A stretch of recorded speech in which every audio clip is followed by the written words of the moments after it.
filosofinya tuh begini kalau saya tuh, karena saya bekerja dari sejak PT Asuransi Kesehatan Indonesia Persero ya BUMN sampai akhirnya ke BPJS Kesehatan sekarang, ya tentu harus menjadi role model, ya harus mampu memberi contoh, ya, jadi harus tetap dalam kondisi sehat dan prima gitu ya.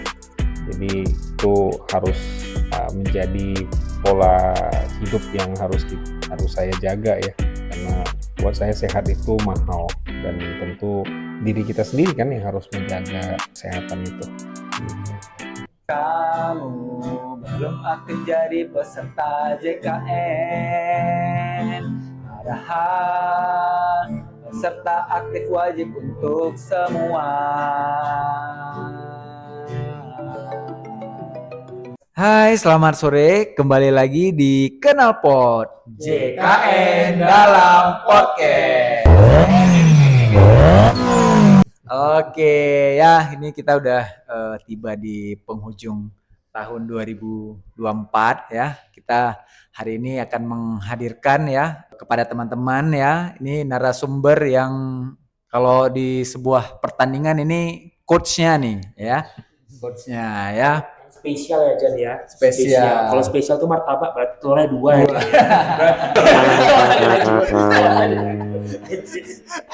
Oke ya hari ini sudah bersama kita ya Bapak Kepala BPJS Kesehatan Cabang Tapak Tuan. Boleh memperkenalkan diri dulu Pak? Harus ya? Wajib Pak, selain sholat kenalan wajib Pak. Baik, Assalamualaikum warahmatullahi wabarakatuh. Waalaikumsalam. Kalau nama lengkap Mahmul Ahyar, lebih lengkapnya lagi ada Lubis di belakang, gitu ya. Ya kalau udah ada nama FAM di belakang pasti sudah tahu latar belakangnya dari mana. Panggilannya Ahyar ya. Kalau dipanggil sayang boleh Pak. Boleh Itu, kalau istri ya Pak ya. Itu orang-orang tertentu saja. Baik Pak, siap. Itu karena nanti kalau itu diteruskan bisa membahayakan membahayakan Kelangsungan kehidupan Pak. Perjalanan kehidupan gitu ya. Teman-teman Status boleh Pak, tanggung-tanggung Pak. Oh, status itu suami orang. Alhamdulillah ya Pak. Anak berapa Pak? 2 sepasang laki-laki sama perempuan. Oh, alhamdulillah Pak ya. Hobinya apa ya Pak? Hobi saya itu yang pasti olahraga. Ya, karena filosofinya tuh begini kalau saya tuh, karena saya bekerja dari sejak PT Asuransi Kesehatan Indonesia Persero ya BUMN sampai akhirnya ke BPJS Kesehatan sekarang, ya tentu harus menjadi role model. Ya harus mampu memberi contoh ya. Jadi harus tetap dalam kondisi sehat dan prima gitu ya. Jadi itu harus menjadi pola hidup yang harus saya jaga ya, karena buat saya sehat itu mahal, dan tentu diri kita sendiri kan yang harus menjaga kesehatan itu gitu. Selain itu saya senang baca. Baca apa Pak kalau boleh tahu? Macam-macam. Saya kalau dulu ketika saya kuliah ya, karena saya backgroundnya Fakultas Ekonomi, saya senang membaca tentang pertumbuhan ekonomi, ya, tentang ekonomi makro, ekonomi mikro, perkembangan ekonomi Indonesia, dunia dan sebagainya itu selalu saya baca. Kemudian ya apapun kalau sekarang saya baca ya menarik, sesuatu yang menarik itu dalam rangka untuk menambah wawasan dan pengetahuan ya. Termasuk lambe turah berarti Pak ya. Itu follow Pak, bagus Pak. Untuk perkembangan hidup. Oh gitu ya. Oke ya, perkenalannya ya cukup banyak ya. Banyak, jadi sekalian dengan udah ada pesan-pesan juga nih kepada sahabat JKN ya. Jadi Pak Ahyar ya menjadikan olahraga tadi sebagai gaya hidup, lifestyle ya, sebagai role model juga nih, karena bekerja di instansi BPJS Kesehatan ya, apalagi sebagai pimpinan ya di kantor cabang Tapak Tuan. Oke Pak, jadi nih hari ini kita mau ngobrol-ngobrol banyak nih dengan Berapa Bapak. banyak? Waduh, Banyak itu mungkin sampai Ratusan. tiga part mungkin. Berpart-part, Pak. berpart ya. Kita mau ngobrol banyak dengan Iya. Bapak terkait dengan jaminan kesehatan nasional di Indonesia ya, khususnya yang dikelola oleh BPJS Kesehatan nih Pak. Oke Pak. Nah, mungkin dari pertanyaan awal dulu nih Pak. Apa sih Iya. Pak yang menjadi latar belakang utama pemerintah dalam mencanangkan program JKN ini Pak di tahun 2014? Baik, terima kasih. Kalau kita lihat, tentu negara ini kan hadir untuk rakyatnya. Itu dulu yang harus kita pahami sama-sama gitu ya. Dalam hal ini representasi negara itu tentu kan pemerintah gitu ya. Nah, pemerintah sebagai pengelola negara tentu harus memikirkan bagaimana meningkatkan kemakmuran rakyatnya. Itu dulu yang harus kita pahami bersama. Ya, ada banyak indikator untuk bisa buat negara, buat pemerintah untuk memperlihatkan eksistensinya bahwa negara hadir untuk kesejahteraan rakyatnya. Itu dulu yang harus dipahami filosofinya. Nah, tentu ini merupakan salah satu bentuk tanggung jawab negara dalam memberikan kemakmuran kepada rakyatnya dengan berbagai macam program. Salah satunya program jaminan sosial. Dan itu sebetulnya sudah ada di Undang-Undang Dasar Negara Republik Indonesia ya, tahun 1945 gitu ya. Ya, implementasinya kalau teman-teman bisa lihat di pasal 28H ayat 1 itu menyatakan bahwa setiap orang berhak memperoleh pelayanan kesehatan dan negara wajib. Nah, negara wajib menyediakannya. Artinya itu sudah mandatori. Ya kan? Nah, kemudian selanjutnya diupayakan pemerintah bagaimana bisa mengimplementasikannya dengan baik agar rakyat tadi merasakan kemakmuran yang akan diterima. Kurang lebih seperti itu.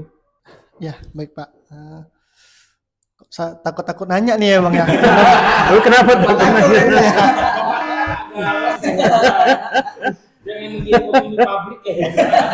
Takut salah tanya nih Bang. Karena bintang tamunya luar biasa Bang. Kemudian Pak, menurut Bapak apa tantangan terbesar yang dihadapi dalam implementasi program JKN sejak pertama kali diluncurkan ya Pak sampai dengan sekarang? Oke, sebelum sampai ke situ saya mau meneruskan dulu sedikit terkait dengan tanggung jawab negara tadi ya. Nah, pemerintah Indonesia kemudian ya tentunya berupaya untuk bisa menghadirkan jaminan sosial berdasarkan filosofi yang ada di dalam Undang-Undang Dasar 1945 yang sudah disebutkan tadi ya, berhak memperoleh pelayanan kesehatan dan negara wajib menyediakannya. Kemudian di tahun 2004 ya, terbitlah Undang-Undang 40 tahun 2004 tentang Sistem Jaminan Sosial Nasional. Ya. Nah, itu salah satu bentuk konkretnya gitu ya. Negara artinya tentu memikirkan bagaimana dengan hadirnya jaminan sosial, maksudnya itu adalah agar masyarakat itu merasa aman, merasa nyaman dalam berusaha, begitu kan? Terlindungi, ya dia tidak perlu memikirkan pembiayaan yang sangat besar, khususnya di bidang kesehatan, begitu ya. Kita sama-sama tahu kesehatan ini kan mahal ya teman-teman. Tadi kan saya katakan, makanya kita upayakan sehat itu penting lah, ya. Karena ketika kita sakit, tentu banyak sekali biaya yang akan keluar. Nah, salah satu tantangannya ya, tentu bagaimana JKN ya, yang sebagaimana kita sama-sama tahu implementasi jadi jaminan sosial itu diturunkan dengan nama Program Jaminan Kesehatan Nasional gitu ya, JKN ya, JKN. Nah, ya ini tentu banyak sekali tantangannya gitu ya, mulai dari bagaimana menyusun iurannya, ya skema iurannya, kemudian juga bagaimana nanti pelayanannya, ya kan, kemudian bagaimana pengelolaan uang yang dikumpulkan oleh atas program jaminan kesehatan tersebut gitu kan. Nah, saya kira itu menjadi hal yang di awal-awal berdirinya program ini, program jaminan kesehatan nasional tahun 2014 ya, tentu ini masih menjadi problem dan tentunya pemerintah berupaya keras untuk bisa mengatasinya ya. Ya, saya pikir kalau implementasi tentu dinamikanya banyak sekali ya. Tadi iuran, ya kan? Satu, iuran, bagaimana membuat skema iuran yang benar sesuai dengan jaminan kesehatan ya. Kemudian provider, penyedia layanan. Ya, penyedia layanan. Karena kan ini yang akan dilayani ini jumlah masyarakatnya juga tentu tidak sedikit. Nah, ini tentu kan harus dibuatkan semacam skemanya seperti apa begitu.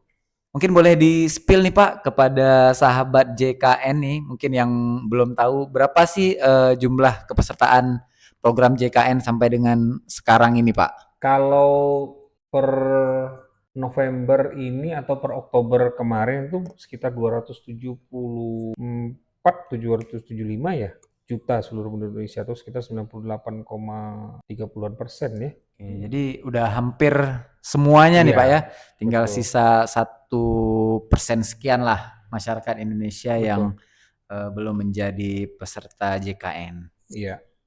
Ngomong-ngomong nih Pak, sejarah program JKN di Indonesia ini awalnya gimana sih Pak? Boleh cerita nggak Pak? Oke, kalau sejarahnya panjang. Karena Tapi- takutnya nanti tapi terlalu panjang tentu- Pak, singkat boleh Pak. Disingkat saja ya.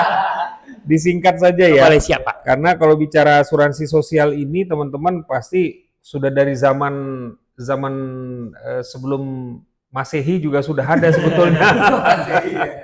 Tapi kita ringkas saja ya. Jadi kalau di Indonesia itu sebetulnya dari sejak zaman penjajahan dulu pun sebetulnya sudah ada ya. Meskipun dulu mungkin karena di zaman kolonial itu tentu ada pembedaan penjaminan itu begitu. Nah, jadi kalau dilihat sebetulnya pada tahun 68 ya. Jadi pemerintah pertama kali waktu itu Menteri Kesehatan tuh mengeluarkan Permenkes nomor 1 tahun 1968 dengan membentuk Badan Penyelenggara Dana Pemeliharaan Kesehatan atau BPDPK.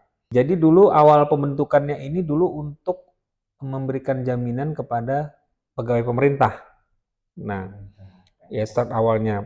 Kemudian menyusul di tahun 1984 pemerintah mengubahnya menjadi Perusahaan Umum Husada Bakti, ya PHB, salah satu badan usaha milik negara.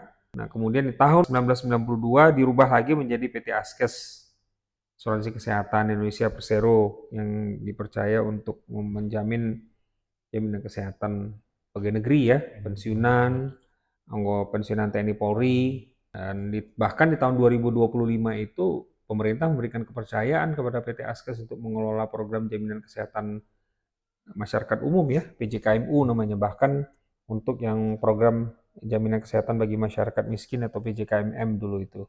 Saya kira itu mungkin yang cikal bakal menuju terbentuknya Universal Health Coverage atau cakupan semesta untuk program jaminan kesehatan nasional. Begitu kira-kira. Oh gitu Pak. Iya. Baik Pak, ternyata program jaminan kesehatan di Indonesia ini cukup pesat ya berkembangnya Pak hingga saat ini. Sangat. Oke ya. Mungkin Pak, sahabat JKN mungkin masih belum tahu nih Pak, atau beberapa mungkin belum merasakan apa sih Pak dampak dari program JKN ini bagi masyarakat Pak? Di tahun 2016 yang lalu, kalau saya tidak salah ya, itu ada satu penelitian yang dilakukan oleh Lembaga Penyelidikan Ekonomi dan Masyarakat Fakultas Ekonomi dan Bisnis UI ya, yang melakukan penelitian terhadap program jaminan kesehatan nasional terhadap masyarakat Indonesia.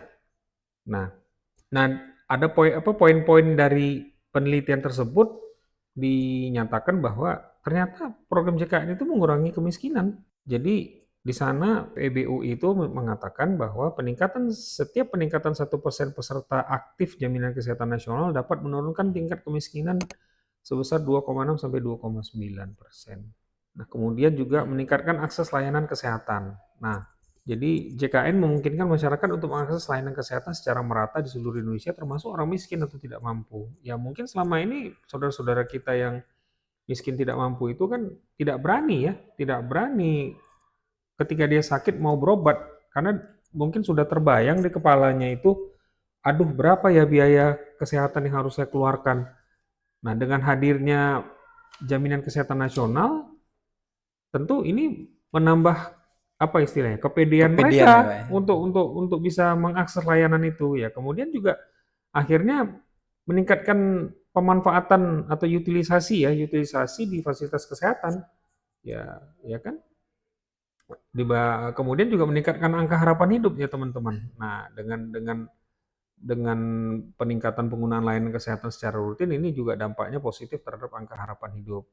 Nah, kemudian juga ini yang paling penting nih, meningkatkan produktivitas dan pertumbuhan PDB per kapita. Ya.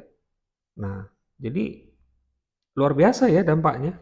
Jaminan kesehatan nasional besar sekali dan tentunya ini menjadi hal yang sangat-sangat diinginkan dan diupayakan keberlanjutannya oleh masyarakat ya atas program ini ya. Nah, mungkin di awal-awal memang masih banyak tantangan ya teman-teman ya 2014 lalu ya. Ada isu defisit, iuran ya kan. Nah, tapi alhamdulillah dengan berjalannya waktu ya dari 2014 sampai sekarang 10 tahun masyarakat sudah merasakan dampaknya ya kan. Masyarakat sudah sangat merasakan dampaknya yang luar biasa dari program jaminan kesehatan nasional ini. Begitu kira-kira. Ya mungkin seperti yang Bapak sampaikan tadi ya, Iya. kalau dulu nggak semua masyarakat itu bisa berobat ya, termasuk beberapa masyarakat lah yang pernah kita temui juga ya Pak ya, Iya. pada saat testimoni peserta itu juga menyampaikan hal yang sama seperti yang Bapak sampaikan ya. Dulu sebelum ada program JKN mereka nggak berani itu Pak memang untuk berobat, bahkan untuk Iya. datang ke rumah sakit aja itu mereka nggak pede sama sekali itu Pak. Karena sudah terbayang besarnya biaya yang Iya. akan dikeluarkan. Itu dia makanya mohon maaf saya bukan mengecilkan tenaga kesehatan yang berlatar belakang bukan medis gitu ya. Tapi akhirnya kan pada mereka tuh akhirnya datang ke tempat yang kurang tepat. Ya kan, ada yang ke dukun, ya kan? Ya tentu padahal sebenarnya kan kalau mereka merasa mereka sudah terjamin dengan dari sisi pembiayaan ya untuk mendapatkan layanan kesehatan itu, ya tentu mereka akan tadi rasa safe tadi ya, rasa aman tadi akan terbangun dan dia bisa nyaman untuk bekerja, berusaha ya karena dia sudah pegang satu jaminan ya, jaminan sosial. Salah satunya jaminan sosial kesehatan begitu. Oke, jadi Pak, mungkin kan Indonesia bukan satu-satunya ya yang menerapkan program jaminan sosial nih Pak, sosial kesehatan ya khususnya. Dan juga di Indonesia ini masih ada ya asuransi swasta ya Pak. Jadi apa sih Pak yang membedakan antara program JKN ya yang dikelola BPJS Kesehatan ini dengan program JKN baik di luar negeri ya ataupun yang milik swasta Pak? Oke, baik, terima kasih. Kalau kita berbicara tentang skema asuransi sosial di Indonesia, khususnya di Indonesia tadi ya sebagaimana saya sebutkan di awal, boleh dikatakan masih belum terlalu lama sebetulnya ya startnya itu yang betul-betul start itu di tahun 1968 ya. Tapi kalau kita berbicara dengan program jaminan sosial di dunia, ya tentu banyak ya. Salah satunya yang ya ini sebetulnya salah satu yang menjadi benchmark Indonesia itu di Jerman ya tahun 1883 ketika Kaisar Prusia ya ketika itu ya belum Jerman namanya itu tahun 1983 itu masih Prusia kan Kekaisaran Prusia. Kanselir Otto von Bismarck itu mewajibkan seluruh pekerja untuk bergabung dalam satu program namanya dana sakit sickness fund ya atau Ziekenfonds bahasa Jermannya ya kan. Susah nih Pak. Saya Jerman nih Pak. Jadi ya artinya begini, Kaisar mungkin sudah berpikir ke depan jauh ke depan bagaimana supaya pekerja-pekerja atau penduduk ini mendapatkan haknya pada masa-masa sulit ketika dia jatuh sakit ya. Nah, kemudian selanjutnya berkembang beberapa kawasan di Eropa begitu ya. tentunya ini menjadi hal yang sangat membantu ketika itu kan revolusi industri kan sudah mulai berjalan, begitu ya. Nah, kemudian di Amerika juga sebetulnya juga ada di abad ke-19 itu di San Francisco ya, ada yang namanya Voluntary Mutual Protection Association ya. Jadi dia seperti lembaga yang mendirikan semacam layanan kesehatan gitu ya.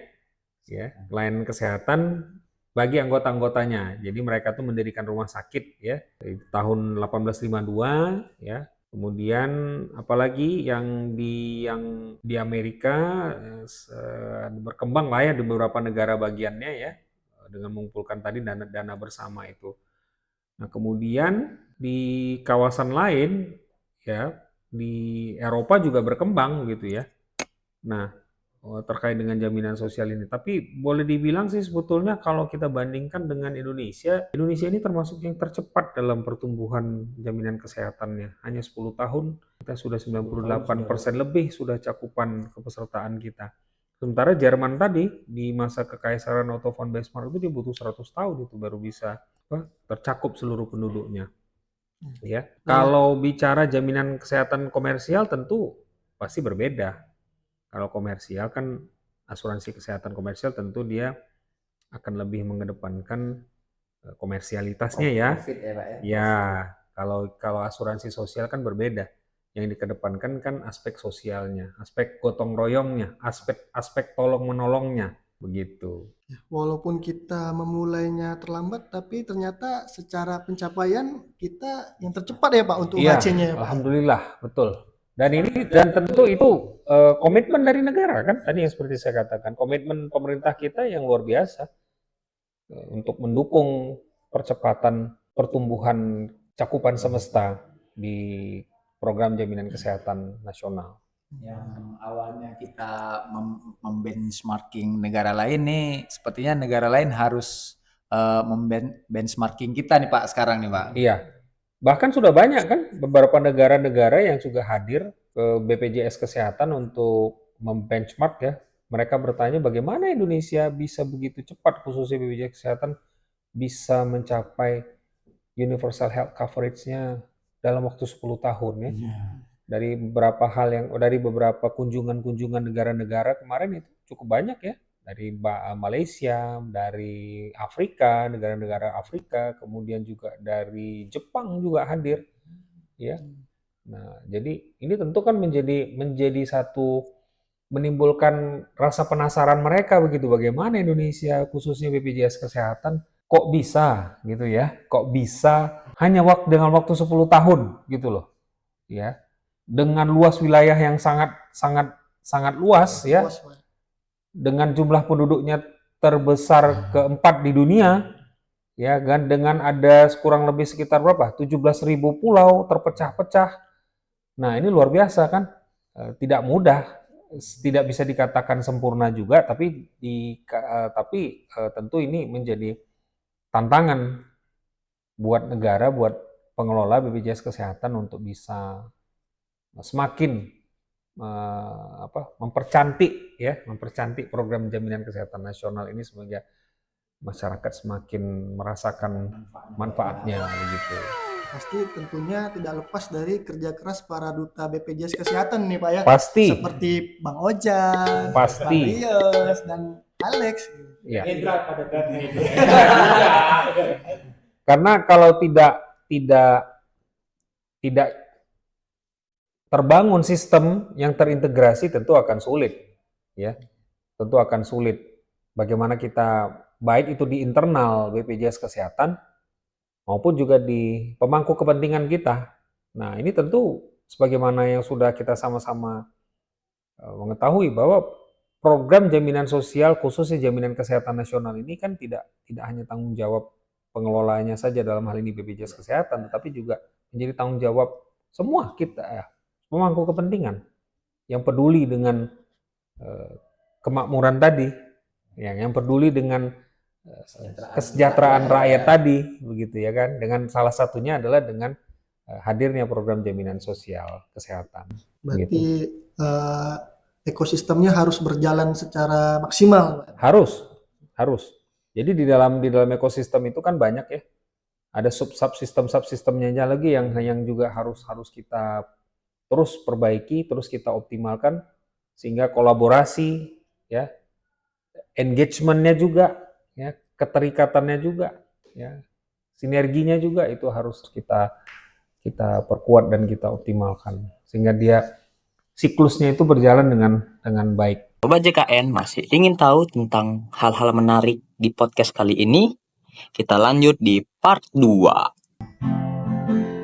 Aku tahu kamu belum jadi peserta JKN, padahal kepesertaannya wajib untuk semua. Aku tahu kamu belum jadi peserta JKN, padahal kepesertaannya wajib untuk semua. Aku tahu kamu jika ada kesulitan untuk jadi peserta JKN, uruslah pada yang kompeten. Oh, pastikanlah JKN-mu keaktifannya, lunasilah tunggakannya agar tak kena denda layanan. Belum menjadi peserta JKN, padahal peserta aktif wajib untuk semua. Tahu kamu belum aktif jadi peserta JKN, padahal peserta aktif wajib untuk semua.